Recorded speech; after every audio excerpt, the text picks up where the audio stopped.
She's already had some input in today's share, don't worry. Sure, but she hasn't told us anything about it. Well, you'll hear it, don't worry. She reminded me of a very important piece. Yeah. And we are live on Facebook. Right, yes. Okay, so this week, as you've seen, I've got a meeting in North Manchester afterwards, so therefore can't get that quickly. And one of the advantages of Zoom is that even though I've got a meeting in North Manchester directly after this shir, I just drove north first. We're given the shir from North Manchester. I'm in my parents' house.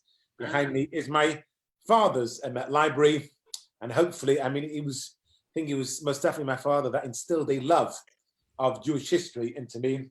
I hope we're doing a little bit of justice if I can. So we are doing the 13th century. Of course, some of the people born in the 13th, whose lives impacted the 13th century were born in the 12th.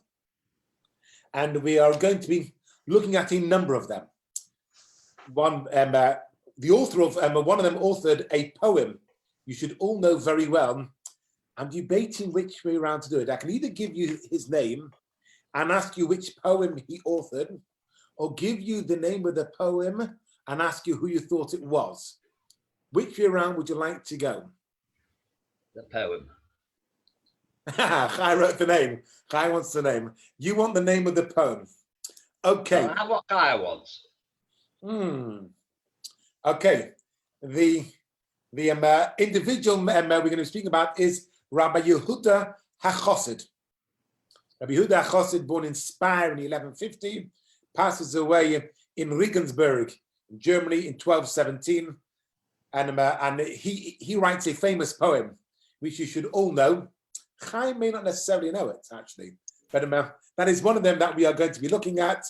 Rabbi Yehuda HaChossid. There is the Rokeach, Rabbi Eliezer Rokeach, and of course, we have got the famous Ramban, Nachman, it is not to be confused with Rambam. In fact, Ramban has a very important job to do when it comes to defending Rambam. So to begin with, I just want to backtrack a little bit because a lot of what takes place during this time has to do with Zohar, or more importantly, Kabbalah. Kabbalah mysticism had been around in Judaism for a long, long time. And in fact, later on, when we get the Zohar written, or I should better, without getting into any trouble, say when we have the Zohar published, it is then attributed to Rabbi, who's it attributed to? Rabbi Shimon Bar Yochai, going back to the times of the Mishnah, but it plays a role to begin with in the times of the Gaonim. Having a supernatural belief, having something mystical, something beyond, a little bit further out there, more than the dry law, was always something that Judaism liked, enjoyed, and it helped people go along. But it wasn't very well known within Jewish life. It was left to scholars. The word Kabbalah is specifically given the name Kabbalah because the word Kabbalah means to receive. Kabbalat Shabbat, we're told, L'chol doidi likras kala, come my bride to likras, to greet. So Kabbalat Shabbat, we are greeting in, we're welcoming in. And so, sorry, confuse the word to welcome and to greet and to receive. Kabbalah is which we have received. And so Kabbalah was given the name Kabbalah because it was received at Mount Sinai in order to give it its real legitimacy. However, once we get to the Middle Ages, Kabbalah helps two communities a lot. And let's not jump along to Hasidus, which takes us to 17th century. We'll leave that alone for the moment. We're in the 11th, 12th, and 13th century, and we're speaking about Kabbalah and the two main Jewish communities that are using it, the Germanic one and the Sephardic community. Bearing in mind they are at times going through a lot of difficulty, and so therefore they utilize Kabbalah to give reason, to give meaning, dare I say it, it was at times used as the opiate of the masses. Why are we being expelled from, okay, it doesn't yet happen in Spain, but why are we going to be expelled from Spain in 1492? Because this is part of the Shekhinah moving its way along. The opiate of the masses is when you use a drug in order to enable people to put up with things that are difficult. So just being asked by one of the members what that actually means. It's a drug. It enables people to cope when things are difficult. The first one we have of it is definitely Rav Haigon. He visits Europe, as we already learned, in the 11th century.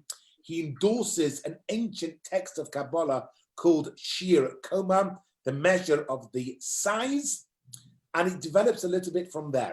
But what's important for us now in 13th century is we have one major book, which is called Sefer Yetzirah, the Book of Creation. It's known in the Gaonic times. It gets picked up by the Spanish scholars. And Sefer Yetzirah looks at the divine essence of the Almighty. It looks at the 10 sephirot, the 10 spheres, so to speak. If we're going through with, you look at the tree of life, so you've got the top three, the intellectual one, Chochmah, Bina, Das, and the 7 emotional ones. And this really takes Spanish Jewry by storm.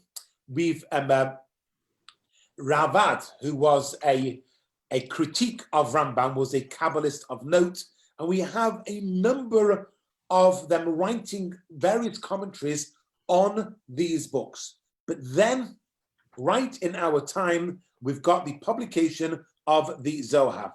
We're not sure exactly when it happened, whether it's the 13th century, whether it's the 14th century, but it is written by Rabbi Moshe de Leon, or it is published by Rabbi Moshe de Leon from 1250 to 1305, so right splat in the middle of ours.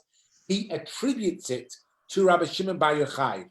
I have to say that that is open for debate, although as a Chabad Chassid and a follower of the Baal Shem Tov and the Vilna Gaon, they both agree with the fact that it was written Rabbi Shimon bar Yochai. So he goes the whole way back to the time of the Mishnah, and Rabbi Shimon bar Yochai doesn't author it.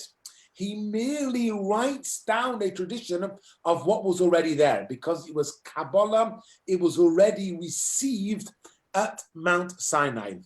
And until we get to the 16th century, every other Kabbalistic work is a commentary on the Zohar. There is a division between Germany and Spain. Within the Spanish Jewish community, Kabbalah, their commentary, their explanation of human nature and the Torah, but it's not used in the writing of amulets. Interestingly, because we know the Sephardim very much do love the writing of amulets, but in the beginning, after the Zohar is published, the Sephardim generally look to it to explain day-to-day life, whereas for the Germanic Jewish population, it has a practical, everyday role in their Jewish life, whether you've got incantations, whether you've got theories, etc., and it all follows along within practical Kabbalah. From then until now, there's been a massive argument as to how much of that is allowed, and whenever you have great controversies, think of Shabtai Sevi. That's using Kabbalah, which I'm going to get to in a couple of weeks, but they were taking the practical essence of it and elevating it, of what he was able to achieve. The arguments between the Hasidim and Misnagdim, the arguments between orthodoxy and reform, a lot of it comes down to an acceptance of this here, and also the arguments about Rambam will come into it. But we have a Zohar, we have a Sefer of Kabbalah, and we then have a group of German Hasidim. Please do not think that we're talking of descendants of the Baal Shem Tov. That's another couple of 100 years. But Hasidic German, of the Hasidic Ashkenaz, the Hasidim within Germany, going earlier on, and the greatest leader of them is Rabbi Yehuda HaChassid. Rabbi Yehuda HaChassid, we've already mentioned, from 1150 to 1217, he writes a book called Sefer Chasidim, which is a fascinating work on piety, spirituality. And he puts in his own life experiences. It's not just spirituality, but it is his own life experiences, what he has gone through. And he calls for morality, strict standards of honesty, fairness, tolerance. He's also quite aesthetic, that there is a war against flesh and desire. And he knows what the foibles are of humanity is. There are a number of edicts that Rabbi Yehuda HaChassid put together. And one of them, interestingly enough, he says a man may not marry a woman who has the same name as his mother. Whereas a woman can marry a man who's got the same name as her father. My father-in-law has also got the name David, although we both have a double name. I'm David Yaakov, he's David Shimon. But the reason why he said you can't have it, it's a combination of Kabbalah and Halacha. And why, which is why there's a difference between a man and a woman. When a woman gets married, she's no longer has 100% obligation. Well, her obligation of kibbud av v'eim is subservient to her obligation of kibbud baal. If a woman finds 2 lost items in the street, or if a woman gets asked to do 2 mitzvahs, 2 errands, one by her father, one by her husband, and she has to do that of her husband first. She goes into the domain and responsibility of her husband. And so her kibbud, so that's why a woman can marry a man with the same name as her father, because her level of kibbud of drops down a notch. Although Nachim never called me David, so the community knows me as David, and so therefore to others she'll speak, but she never calls me David to my face. Because of that, because that is her father's name. There's no prohibition. Whereas for a man to marry a woman with the same name as his mother, a man's obligation of kibbud av v'eim does not get diminished when he gets married. He has the same hierarchy still exists. He's still obligated to honor his parents before, if it would be in conflict with honoring of his wife.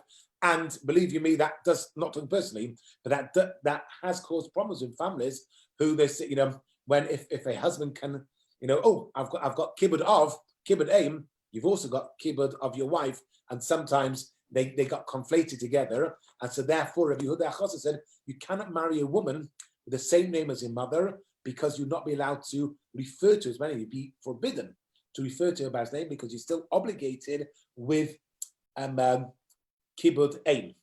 Back to Rabbi Yehuda HaChassid, he also looks at how spirits, real spirits, demons, we know that they were there at the time of the Gemara. We know Shlomo HaMelech converses with Ashmedai. We know the Gemara tells us that wherever we go, there are demons all around us. And you might remember from when we're learning Tractate Brachos, we're told to put dust around our bed to see when we wake up in the morning the scratchings of the demon's feet. They were a sort of relegated, but Rabbi Yehuda HaChassid speaks about them, and he says how they coexist with the living human beings. By the time we come to the Baal Shem Tov, they've been banished from Europe, so you don't need to worry about it anymore. But he also has an intense love of music and intense prayer, and has a look at how every word has a cosmic effect. This goes on to the Kabbalistic idea that the letters in Hebrew are that important. Every letter, they're called Lashon HaKodesh, every word you say.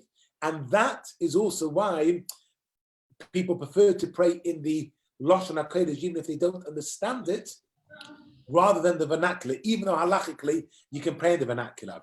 Now, because of his love of Hebrew, what poem does he write? Anyone got an idea? Anyone? Okay. Eishes Chayil, is it? No, Eishes Chayil is written by King Solomon. Was it Adon Olam? Okay, in between Eishes Chayil and Adon Olam.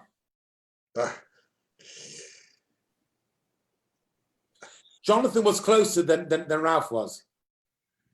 Yigdal. Yigdal, now you've gone back to Friday night. Right. I wandered lonely as a cloud. Just before Adon Olam, we sing. There you go ahead. After Ein Kelekenu. Alan Zvirot. Thank you very much. The Gabbai gets it.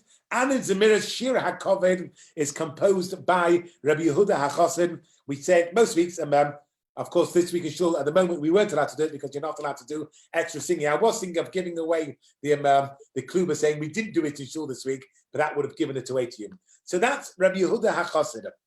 He takes on from the writings of the Zohar, published by Rabbi Moshe of Leon in 1215, along to 1305. There's just one more. I just need to make sure I pull him up. Sorry, please forgive me. I've lost the place over here. Had to bring all of my books along, and some of them went. I lost a page on this one. Did write it down. Rabbi Eliezer. No, 139. My apologies. There's only 2 pages later. The other one we have is Rabbi Eliezer Rokeach of Worms, Germany, 1160 to 1238. The reason why I want to mention him is because he does the final editing of the Tosfos. So when you open up the publication of your Gemara, the Tosfos on the sides, and most of the final editing was done already by the beginning of the 13th century. He passes away in 1238, back to the text that we have now. Having mentioned that, I want to give credit to a colleague of mine, Rabbi Johnny Solomons, who pointed out a textual amendation in the Gemara from today. Today's Daf Yomi speaks about bris, and it says that when you give a bris milah, you say Kashem shenichnas lebris, came yikonis eter lechubar matam tevim. That just like the boy came shenichnas, he entered into the bris, so too yikonis he should go into Torah, chuppah, and matam tevim. That's the version that we have in the Vilna. Other editions of the Gemara, before the standardized one published in the Vilna Shas, it had it differently. Kishem shehichnastoi kein tachnisu. Just like you, the father, brought him into the bris, so too should you bring him into Torah Chuppah Matam Tevim. That is not in the Vilna Shas, and halachically, we don't say it like that. Why? Because there's not always going to be a father around. And, so that's why we take it away from the, imagine you got somebody, a father dies beforehand, in a single parent family. There isn't like you did it. What about me? I don't have a father. So in order to avoid embarrassment, it got changed for everyone. And the Shach writes and he paskins that this is what we're supposed to do. And we say Kashem Shenichas, like he's done it, so to me. So it's not taking the responsibility from the father, putting it on the son, but it's taking the focus away from the father in case there is not a father around. Let's leave them alone and go along, though, to the great controversy with regards to Rambam. Rambam, we know, passes away in 1204. Halasidia. Rambam passes away in 1204, and we have immediately after Rambam passes away, there is controversy. Well, there's controversy as soon as Rambam wrote his works. Controversy for 2 reasons.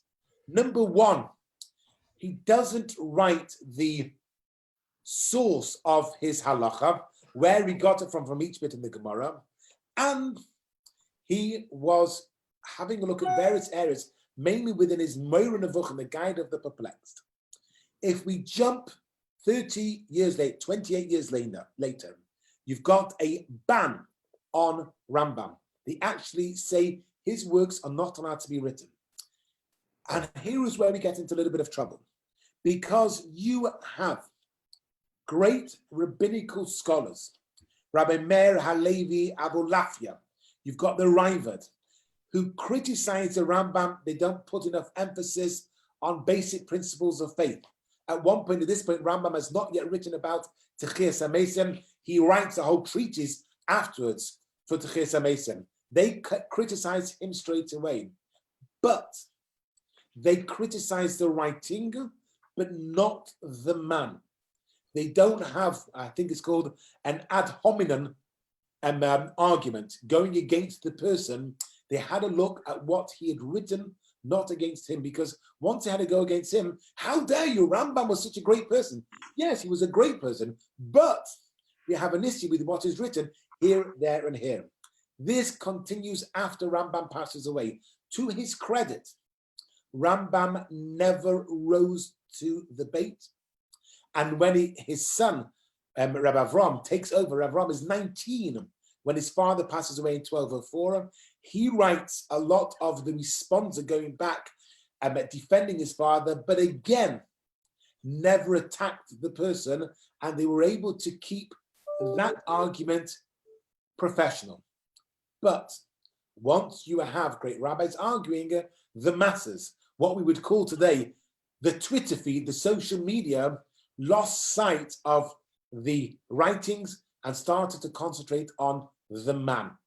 You have the great movements that are taking place now as well, are doing the same thing, and they're starting to attack the individuals instead of having a look at civil rights. They start, and that's where they want to try to erase history, taking down statues, having a go at the person instead of having a look at what was right, where, and when. This led to, in 1232, a total ban on Rambam, and the two main people involved then, 28 years after Rambam passes away, Rabbi Shlomo ben Hahara and Rabbi Jonah of Gerona. To give him credit, Rabbeinu Yonah later on retracts. He writes a retraction of it, and he allows Rambam. I have to say, now you have two camps with regards to Rambam. You've got those who learn the halacha, but will not touch his ethical Moreh Nevuchim, and then you've got those who really will pick up on Moreh Nevuchim. But in 1238, the Jews went along, and in a public square in Paris, they burnt Rambam's books publicly. And the problem is, we think that what we do as Jews is not going to be picked up by the non-Jews. It's an internal debate. That happened in 1238. 6 years later, in 1242, King Louis IX. 4 years later. Sorry? 4 years later. No, sorry, 1244. 1244, from 1238 to 1244, 6 years later. What did I say? You said 42. Yeah, no, sorry. I corrected it. I originally wrote 42. I wrote on top of it 44. Sorry. I saw what I originally written, but it was 6 years later. 1238 was when they burnt the Rambam. 1244, 6 years later, Erev Shabbos, Friday, June the 17th, Erev Shabbos, Parshas Chukas, King Louis the Ninth, who is later on known as Saint Louis, who was not very saintly at all, after he burns the Gemara. What does King Louis do next after he burns the Gemara? Chai, do you know? You're smiling. I don't know, but I could give a guess. Yeah, which is? Burns the Rambam. No. I would have guessed that. He goes on a crusade. The last crusade was done by King Louis IX. So when they go along, and that was when we'll get to him shortly. But although he takes with him 300 Jewish scholars, and he settles them in Israel. Talking about being a little bit, they burn the Gemara. This was led by an apostate Jew, and as will all of the debates in the Middle Ages in Europe, always led by an apostate Jew. We'll get to an important one shortly. And the reason why they wanted to do it is because they were saying that the Talmud contains heretical statements about Christianity. And you know what? They're right. It is. And why shouldn't it? Christianity at the times of the Gemara, when the Chacham Rangid is a Jewish sect.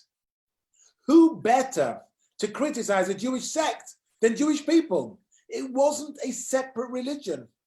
If we wanted to belittle one Jewish guy who found himself up on a cross out of millions of Jewish guys who found themselves up on a cross by Romans, we're perfectly entitled to do so. The fact that 300 years later, it develops into its own religion and it sets itself apart from Judaism, trying to then take that out of the Gemara is revisionist history. It's what we are seeing right here and now across the world, trying to topple that. You can't deny the reality. The reality was the times of the Mishnah, the discussions of the Gemara, until the Gemara was only put to bed at the same time as Christianity became the state religion of Rome. So obviously all the discussions there, if they do criticize Yoshki, gesundheit hate. They criticize many of them. Many rabbis get told there and back what they've done wrong. And yes, and we had the other day, I was deserving that my child should die because of what I did. Fine. The rabbis are allowed to criticize their own. But of course, by the time we get to the 13th century, Christianity has been the state religion for 1,000 years. They need a lot to do. And by the time we get to 1244, they've already had 5 pretty much failed crusades. Even when they take Jerusalem, they don't hold it for long, and Saladin came along and kicks them out again. So if they want to prove why the Jews are the devil, in the Talmud they are disparaging about our Lord. Deicide is not really taken off the books for a long, long time. Deicide Chabracha is the killing of a god, which is what they refer to as what they blame us for doing. But they burn 24 wagon loads of the Gemara. A couple of years ago, when you had the fire in Notre Dame, there was some, unfortunately, people looking at saying, it finally got its comeuppance. I don't think that's the way the world works. But you may remember when that fire took place, that I think it was exactly the same Shabbos, or the same weekday, the same date in the calendar as the burning of the Gemara in 1244. You then have Notre Dame, which was literally the square directly opposite it, and some did try to combine the two together, and I think that was wrong. At this point, though, you've got Rabbi Yechiel of Paris. Rabbi Yechiel of Paris had to defend the use of the Gemara. Even though he defended it, he still had to see the Gemara get burnt. He then goes along, he composes a kinnah, which we will say this week, we'll say this kinnah next week in Shul, which is Shali Serufa Ba'esh. He writes about the burning of the Talmud. When it comes to the kinnahs on Tisha B'Av, we will see that. Having mentioned the Crusades, let's just do a little bit of a backtracking. We've had the Crusades that take place during the times of Rambam, the first one going, times of Rashi, the first one leaving in 1095, successful, not successful, they go there and back. In our century, just a second. Yes, I'm so glad that Chai is able to write her comments to me privately. It wasn't Rabbi Yechiel of Paris did not write Shali Serufa. That was written by the next. I wondered why I didn't have it by his name. It's written by the next guy we'll get to, the Maram of Rothenburg. I was right. Guys, I said sorry? to mark your homework, and I've been absolutely proved right on that. Whose homework? Yours. You marking my homework, or Chai marks my homework? Yeah, no. So it was not written by Rabbi Yechiel of Paris. It's written by the Maram of Rothenburg, and we'll get to that. We'll get to him shortly. Thank you very much. I wondered, why have I not got it written here? Because it's written by the Maram of Rothenburg. So in our century, we've got in 1180, last time we have in 1187, Saladin recaptures Jerusalem. Following along from that, we have the Second Crusade, which we learned about last week, the Third Crusade, done in 1192, led by Richard the Lionheart. Richard. Thank you very much. Richard the Lionheart. Just if you press your or take it off mute and you give the answer, you don't need to wait for them to say. Richard the Lionheart goes along. There's a truce. He doesn't capture Jerusalem, but there is access allowed.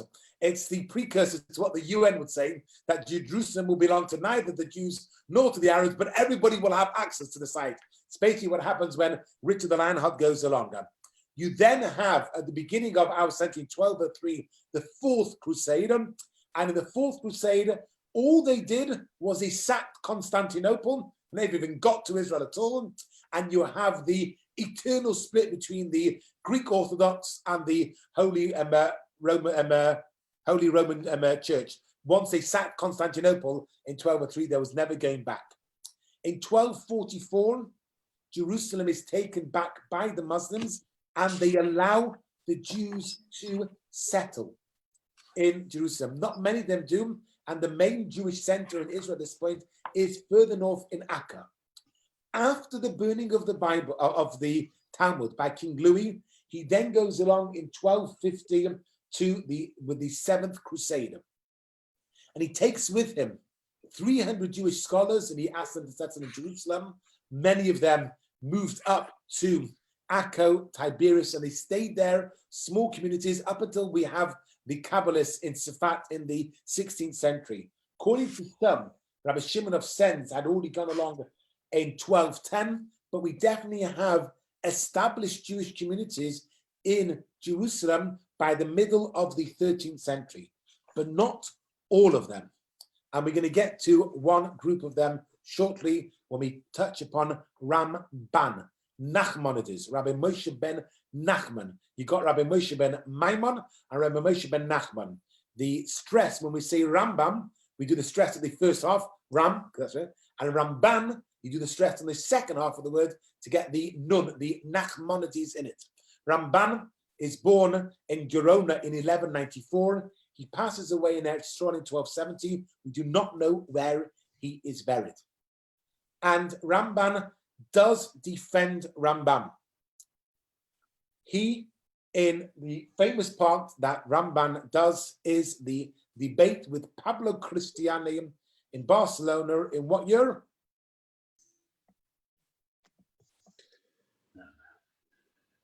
Anyone? No. Anybody know the year? Chabrach, you're leaning forward. What are you trying to do?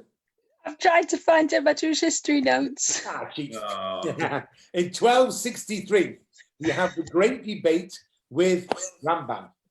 Now, when Rambam has his debate, it was called, this was, bearing in mind, not long after the burning of the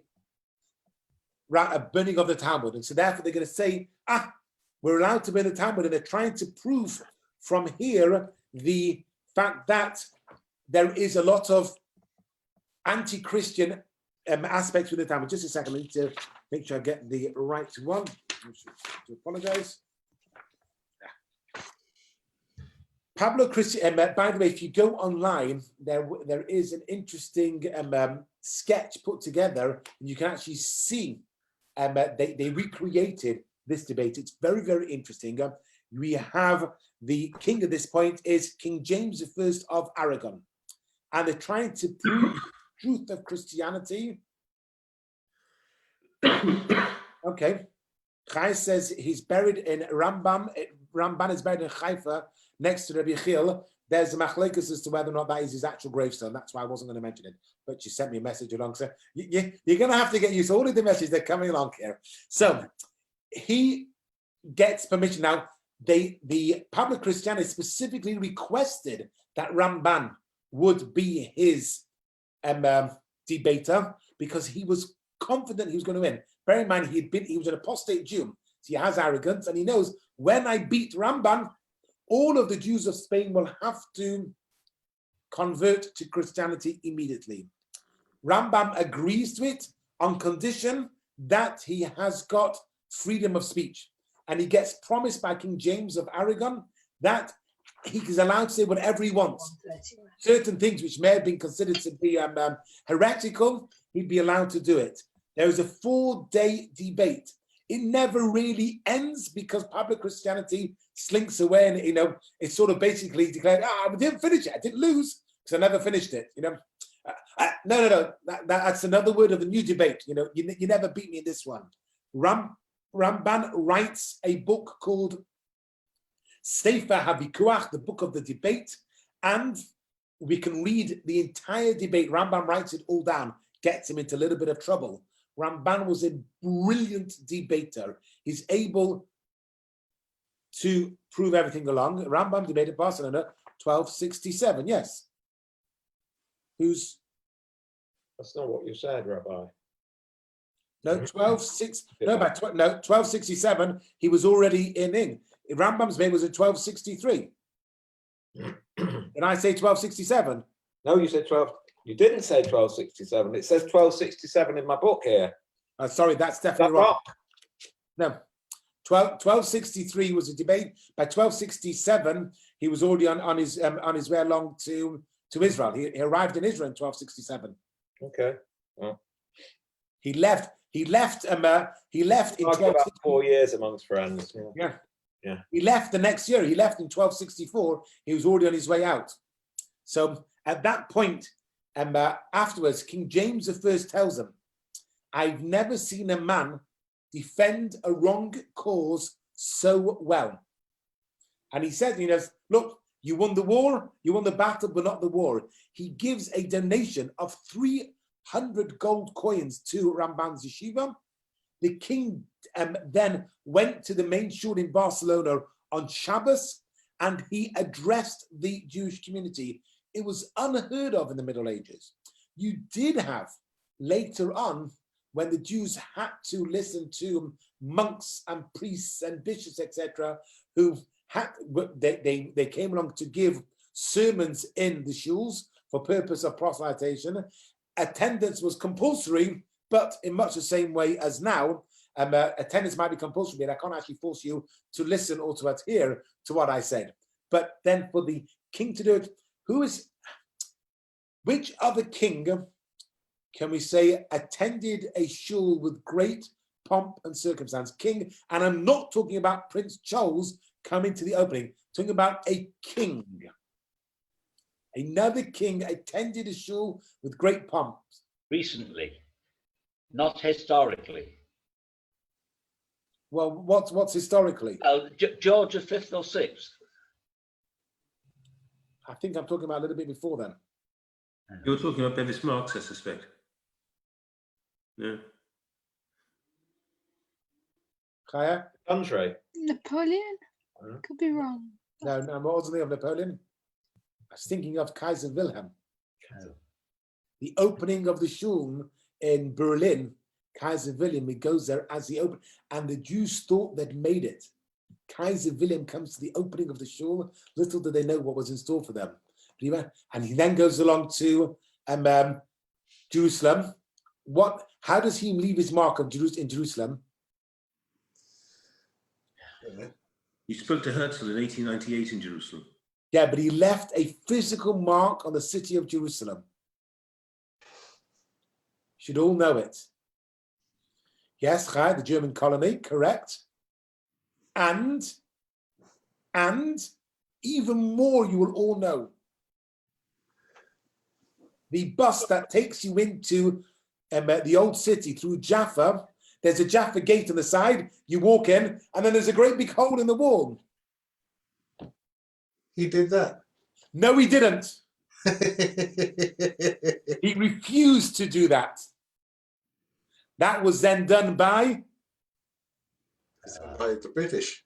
By the British, who saw what Kaiser Wilhelm had done. He gets off his horse to walk in, and they say, "We're not going to do that." Well, they refused to follow, and the British knocked a hole in there so that they could go in with all pomp and ceremony. Kaiser William refused to do that. He walked in through the side gate. The British make a hole in the wall, and the bus that goes in is because of that. So it's slightly oblique how he left his mark by what he didn't do. The British wanted to upstage the Germans. Anyway, the king goes along to the shul. He addresses the community on Shabbos. Rambam, though, as I said, it won the battle, but not the war. The church persecutes him, and in 1264, he leaves to go to Eretz Yisrael.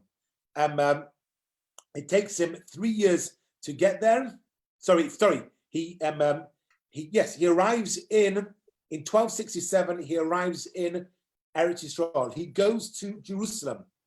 The shul that we've got there is not where he settled. He goes along. He writes back home of the terrible devastation. Remember, in 1267, at this point, the walls that you know around Jerusalem were built by Solomon the Magnificent. Solomon the Magnificent, which was far after 1267, and Rambam gets there and he describes Jerusalem as a city desolate with no wall around it. And he arranges for Shabbos services to take place, Rosh Hashanah, in the shul. He builds a little shul there. He gives them a shir on the mitzvah of blowing shofar. He borrows a Sefer Torah, he didn't have one, from the community in Shechem, but then he goes and he lives in Akkam. The shul that we have now, it's called the Ramban Shul, which is in the Old City. Of course, it was destroyed during between 48 and 67, but you can go there now, and built on top of that towards the side is the Chorva, which was also destroyed, but is now there, the one with the great big domed roof. Underneath that, just around to the side, is the Ramban Shul. Now, Ralph, this next bit I was reminded of by Chaya, and this is done specifically only for, well, not only, but specifically for you, Ralph, because Ramban has a student by the name of Avner. You know where I'm getting at, Ralph? Yes. Goody gumdrops. Avner, like many great people at that time, unfortunately had his head turned. He apostatized and he becomes a bishop, an archbishop. And one Yom Kippur, he calls Rambam to him. Rambam is forced to go along. He's taken to the bishop's palace. Avner takes a pig, slaughters it, cooks it, and eats it on Yom Kippur. And he turns around to Rambam and says to him, how many sins have I done that would mean I am chayiv kores? And Rambam says to him, 4. And Avner says, no, there's 5. And they argued there and back with Avner quoting from the Gemara until eventually Ramban has got to acquiesce. And he says, Biskerecht, you transgressed 5 sins that give you a punishment of kores. But then he says, but what happened to you? How on earth? And he says to him, it's all your fault. It's all your fault. You told us that in Ha'azinu, let's remember, make sure we get the right time. In Ha'azinu, every single person's name and every single person's story is to be found. And I asked you where I was to be found, and you couldn't tell me. And I wonder, how on earth, in the short Seder of Hazinu, there's, I'm going to see that I had written down here how many words there were in Hazinu. Forgive me a second, please. I apologize. Make sure I get the right one. So this one here. I'm so sorry. Where did I write it? Oh, I got so many. Sorry. Yes, yeah. Has 614 words. The 52 Pesukim of Ha'azinu has got the history of all the Jews until Mashiach. Every Jew, the name of them, every Jew is to be there. How on earth is it possible? And he says to him, I promise you it's there. So Avner says, in that case, where is my name? Let me get a chumash. Ralph, do you know yet why I've said this all the codes. It's obviously the codes, but I don't know. Codes, it's the codes. It's the codes. Of course, it's the codes. Let's open up to Ha'azinu.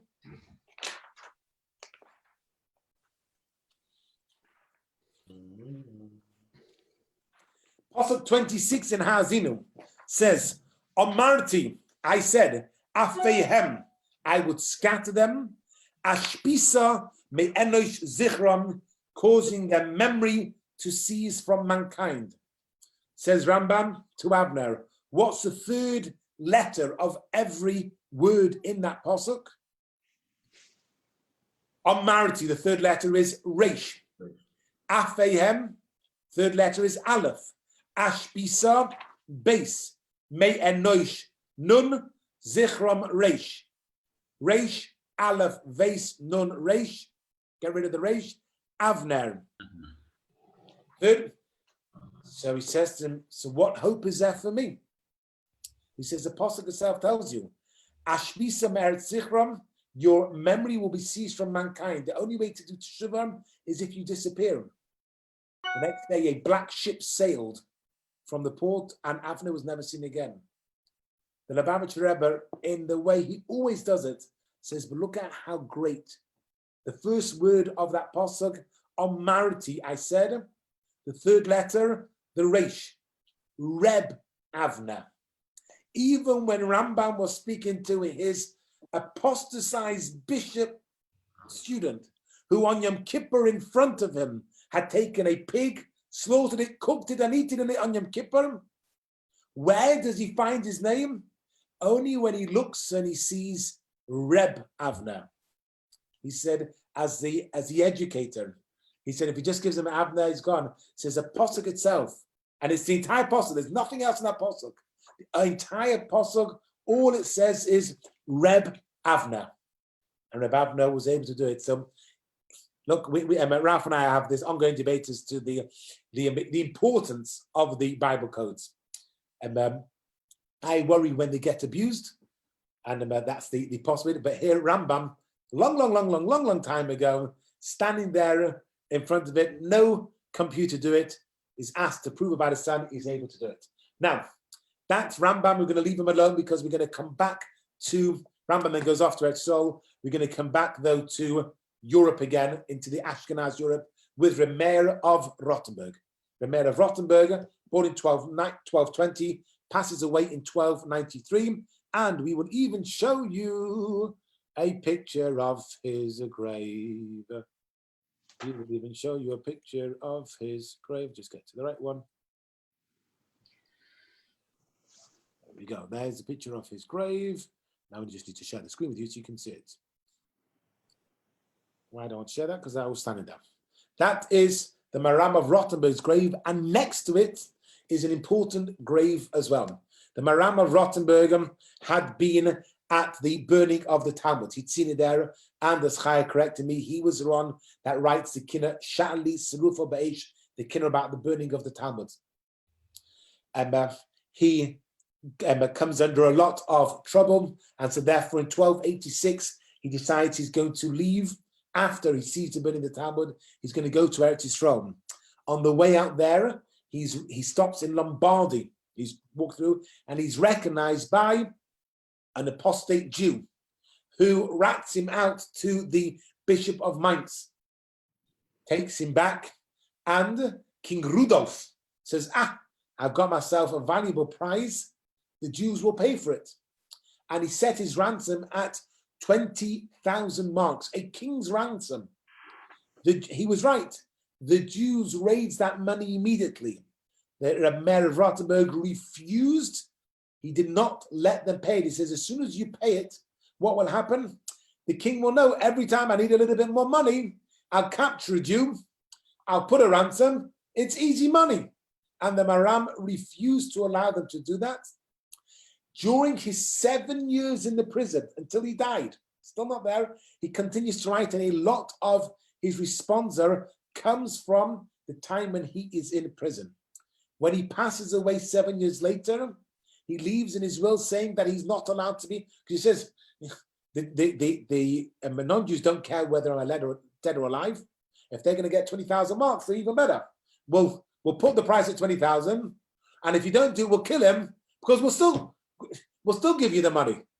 He stays there for another 7 years, although one area I saw it actually may have stayed there for another 14 years. So the problem is whether he was there 14 years in total or 14 years after he died, so 7 and 7. An extremely wealthy man by the name of Alexander Susskind-Winfren of Frankfurt said enough is enough, and he paid the ransom in order to take the body. He says, if the non-Jews know that they're going to have to wait so long, it's not worth their while to do it. He says that the danger has passed, and he asks for one thing, and one thing only. When he dies, that they bury him next to him. A year later, Alexander passes away, and the two graves that you can see, one belonged to the Maram of Rothenburg, the other one belonging to Alexander Susskind. So let me just take this phone call.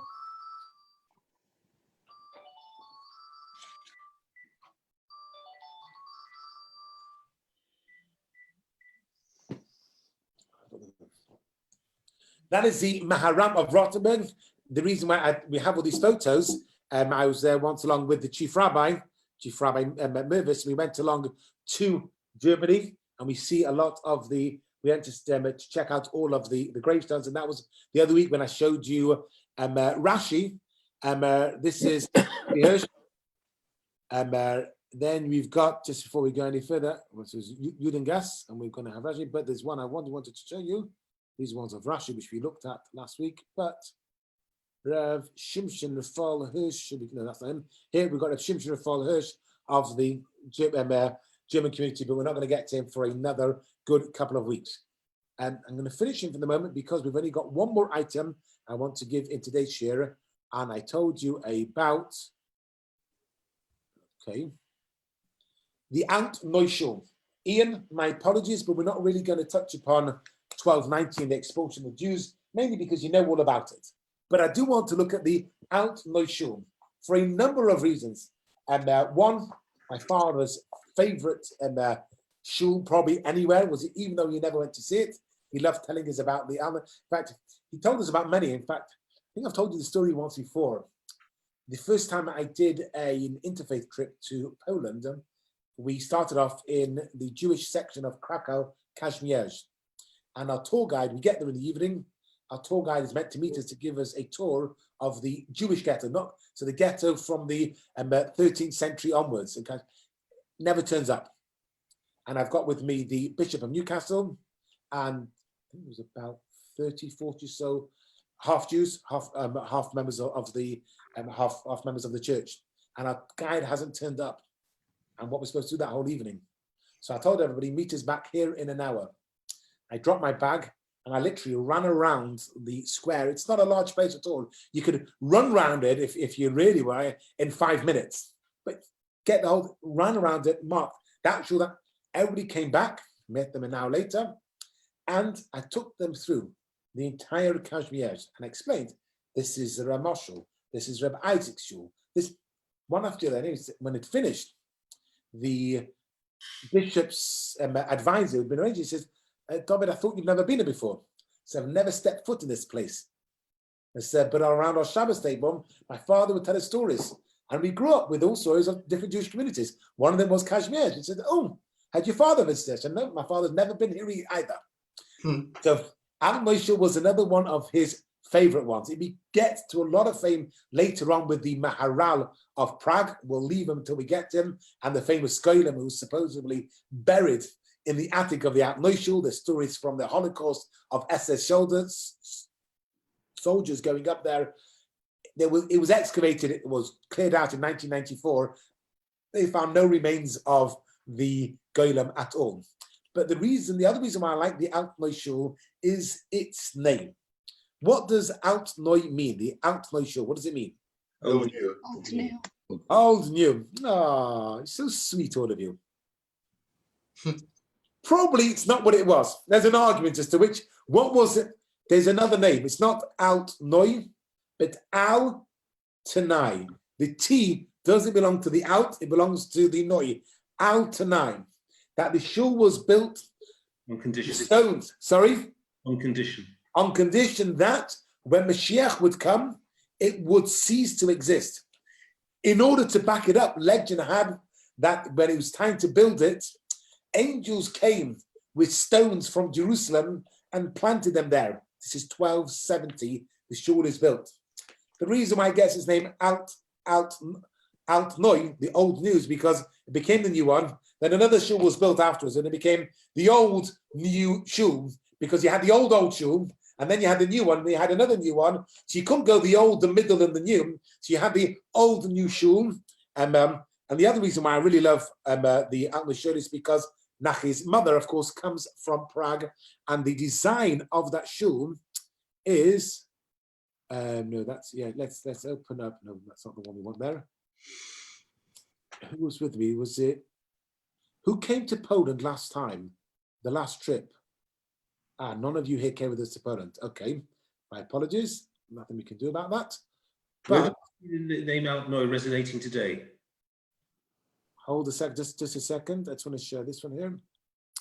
So this is the design of this shul over here. That's the Lewis family in front of the Ant Neuschul in Prague. And when we were in Poland in February this year, we went along to Poland and we went to a small little village where our survivor had come from, and my mind has gone blank, can't remember where it came from.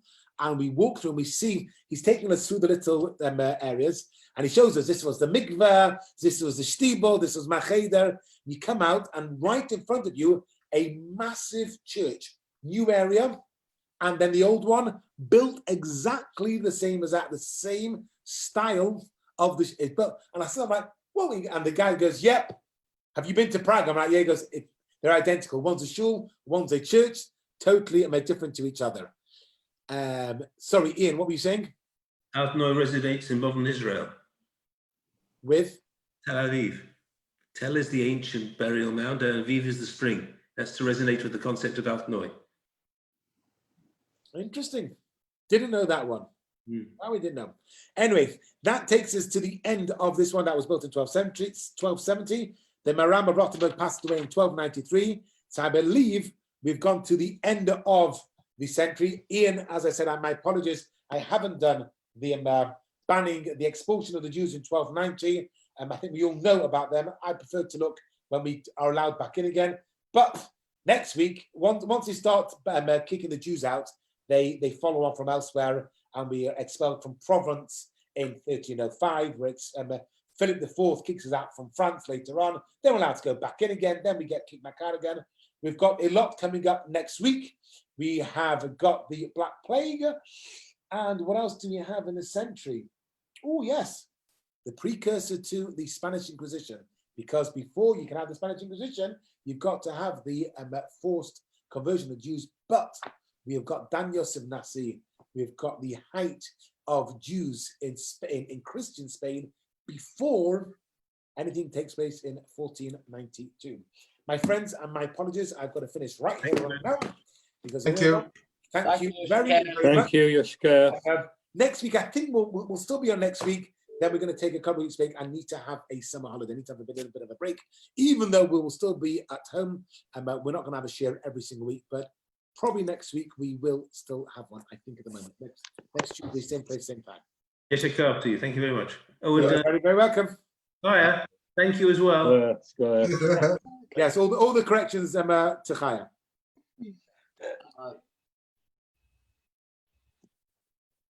Nice, Chaya. See you soon. See you in. Bye.